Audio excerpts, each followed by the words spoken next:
In this video, I'm going to be demonstrating a spinal stretch routine. Now, just like strengthening the muscles surrounding the spine, something we often refer to as core stability, is very important for the overall health, well-being of the spine to mitigate risk and injury of the spine. Stretching and mobility is incredibly important for the spine to take compressive load off of the joints of the spine, as well as to allow proper lubrication of the joints of the spine. And that's going to help in the short term if you're experiencing stiffness, pains, and discomforts, but it's going to help in the long term by reducing degeneration and arthritis as you age. So spinal stretching, really important. I recommend doing a good spinal stretch routine a couple of times a week. I think a great routine is this. One day, do a spinal stretch routine. Should take you maybe 5 to 10 minutes. The next day, do a core stability routine. The next day, spinal stretch routine, etc. So I'm going to be demonstrating some spinal stretches. Now, whenever we're thinking of stretching the spine, we're really taking our body through the different ranges of motion that we have and just holding the end range of motion. So your spine has 3 ranges of motion: flexion and extension, meaning front to back; lateral flexion, meaning side to side; and rotation. So we're working on taking our spine through those different ranges of motion. So the first exercise that I'm going to demonstrate or stretch is something very often people are familiar with, something called a cat-cow stretch. So with cat-cow, you're going to be on your hands and your knees. We'll first do the cat aspect. So the cat, you are putting a curve in your upper and in your mid back, I should say, and you're trying to take the curve out of your low back and round the low back. Hold that for about 5 to 10 seconds, and then do the cow, which is you're doing the opposite. You are pushing your belly and your sternum, your chest, down to the floor. Hold for 5 to 10 seconds. Go back and forth. Do about 5 repetitions, 5 to 10 repetitions of each of these movements. Another good stretch would be something called a child's pose stretch. Child's pose, you're going to be pushing your butt down to your heels and bringing your chest down towards the floor. You should really feel this especially in your low back, though you may feel it a lot in your mid back as well. Hold for 5 to 10 seconds. Then I like to go into a cobra stretch. You're going to put your pelvis down towards the floor. Just look straight ahead. Hold for 5 to 10 seconds. And then go back and forth. Now, while you're doing these stretches, you may notice some of the stretches are uncomfortable, maybe even painful. If that's the case, modify it or don't do it. That's definitely a sign that there's probably a problem there.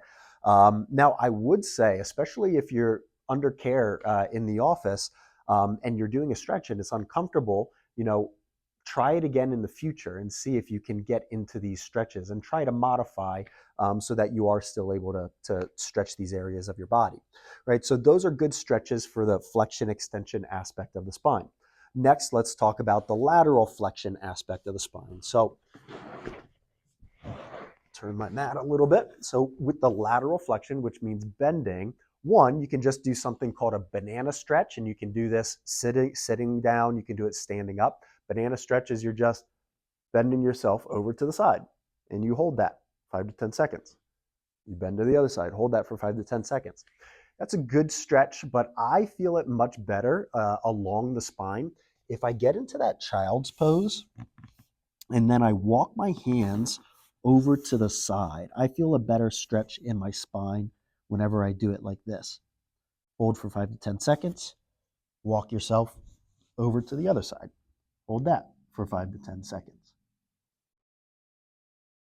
Next, we're going to work on rotation. So if you're working and stretching the rotation or the muscles that contribute to rotation, you're going to sit on your butt. You're going to cross one leg over the other. Put one leg flat on the floor, cross the leg, and bring your body, I'm doing the wrong side.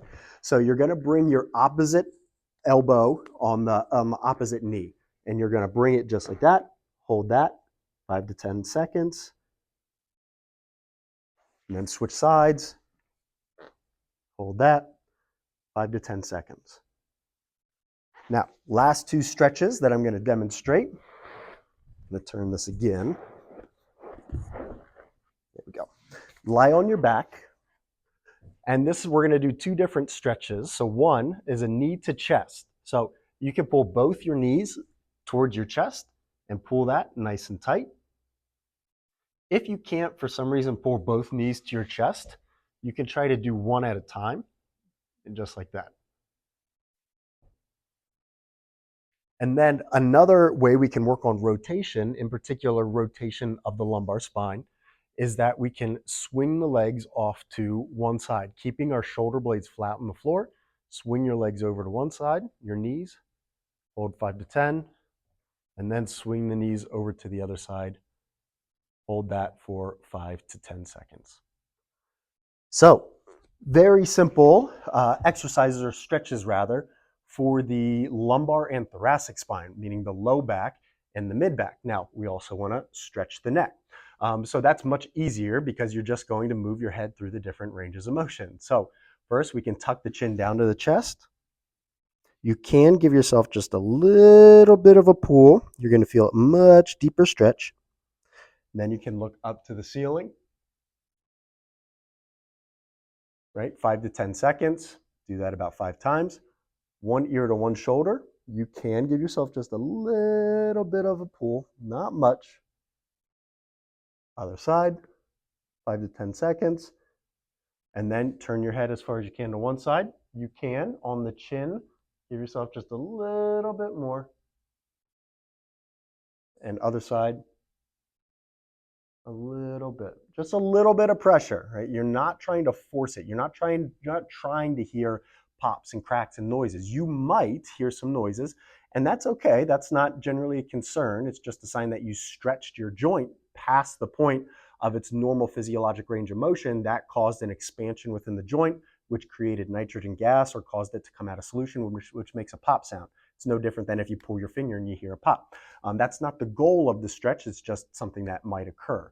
But you'll notice if you do this stretch routine, you'll be able to, stretching will become easier and easier and easier, which is good.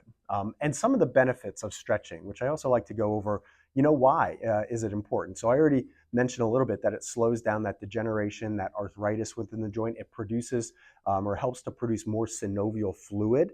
Right? Your brain senses, hey, they're moving their body, so they need to, or I need to create more lubricating fluid within the joint to make sure that these movements they're doing aren't going to cause deterioration to the joint. Right? The body's amazing, incredibly intelligent that it does that whenever you're doing some stretches.